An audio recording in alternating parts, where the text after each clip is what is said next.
Hello दोस्तों, आज हम संगीत के बारे में चर्चा करेंगे। संगीत किसे कहते हैं? गीत, वाद तथा नृत्य त्रय संगीत मुच्यन्ते, अर्थात गायन, वादन एवं नृत्य तीनों कलाओं के समावेश को ही संगीत की परिभाषा को पूर्ण करता है।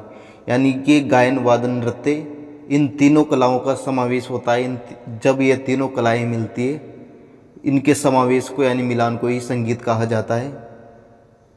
तीनों कलाएं स्वतंत्र होते हुए भी एक दूसरे की पूरक हैं। यानी कि तीनों कलाएं स्वतंत्र होते हुए भी, यानी कि अलग अलग होते हुए भी, गायन अपनी जगह है, वादन अपनी जगह है और नृत्य अपनी जगह है। यानी कि अपनी अपनी जगह स्वतंत्र होते हुए भी एक दूसरे की पूरक है। यानी कि एक कला दूसरी कला के बिना अधूरी है। भारत के लगभग सभी सभ्यताओं में संगीत का अत्यधिक महत्व रहा है। धार्मिक एवं सामाजिक परंपराओं में संगीत का प्रचलन प्राचीन काल से ही रहा है। संगीत भारतीय संस्कृति की आत्मा मानी जाती है।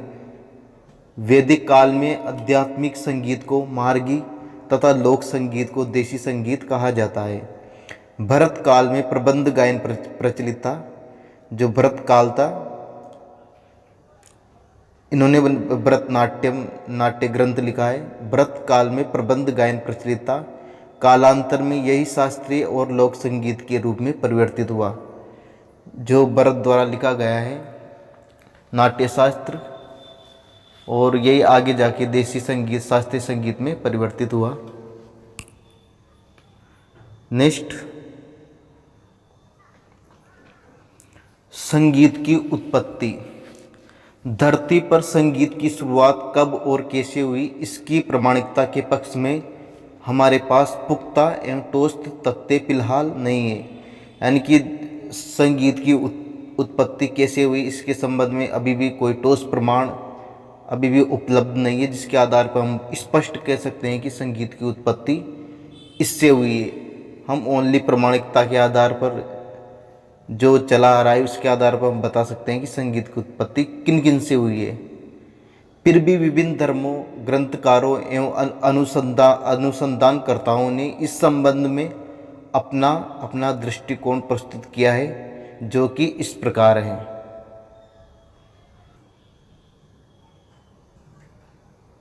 धार्मिक दृष्टिकोण। ब्रह्मा ने संगीत का निर्माण किया।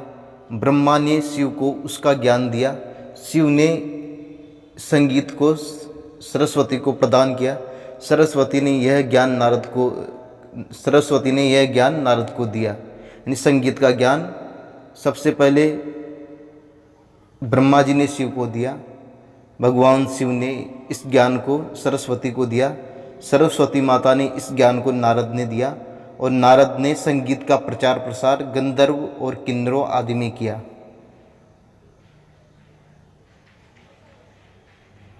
शिव ने पूर्व, पश्चिम, उत्तर, दक्षिण तथा आकाश की ओर के अपने 5 मुखों से 5 राग भैरव, हिंडोल, मेघ, दीपक तथा श्री राग बनाए। पार्वती ने छठा राग कौशिक उत्पन्न किया। पारसी कहानी के अनुसार हजरत मूसा पैगंबर को एक पत्थर मिला जिसके 7 टुकड़े हो गए। उन 7 टुकड़ों से 7 जलधाराएं बहने लगी। वह अलग अलग जलधारा से 7 स्वरों का निर्माण हुआ।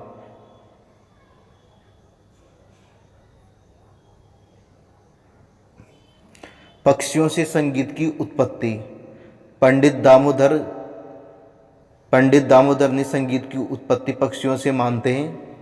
मोर से षड्ज, चातक से ऋषभ, बकरे से गांधार, कोयल से मध्यम, कोयल से पंचम, मेंढक से देवत और हाथी से निषाद स्वर की उत्पत्ति बताई गई है।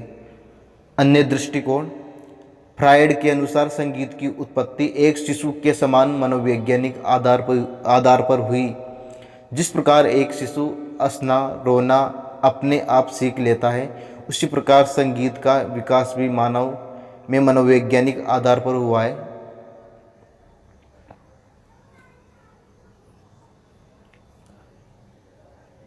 जेम्स लैंग के अनुसार संगीत की उत्पत्ति किस प्रकार हुई है। पहले मानव ने बोलना तथा चलना सीखा। फिर धीरे धीरे क्रियाशील होने पर उसके अंदर संगीत स्वतः ही उत्पन्न हो गया। कुछ विद्वान संगीत की उत्पत्ति ओम से मानते हैं और ओम से अ उ म ये 3 अक्षर निकलते हैं जो कि सृष्टि की उत्पत्ति, रक्षण तथा शक्ति के सूचक हैं। इस प्रणव में 3 गुणों की शक्ति है। इसी कारण प्रणव को अश्व, दीर्घ व प्लुत स्वरों की सहायता से उच्चारित किया जा सकता है। वेदों में भी वर्णन किया गया है कि ओम से ही स्वरों का निर्माण हुआ है। मानव को संगीत का ज्ञान अन्य सभी कलाओं से पहले हुआ था, ऐसा माना जाता है। प्राचीन संगीत और वैदिक संगीत के बारे में हम नेक्स्ट वीडियो में चर्चा करेंगे। जो पार्ट अभी हमने पढ़ा है भारतीय संगीत का इतिहास का पार्ट है। और दोस्तों, आपको ये वीडियो पसंद आए तो लाइक कीजिए, शेयर कीजिए और सब्सक्राइब कीजिए। Thank you. आज के लिए इतना ही।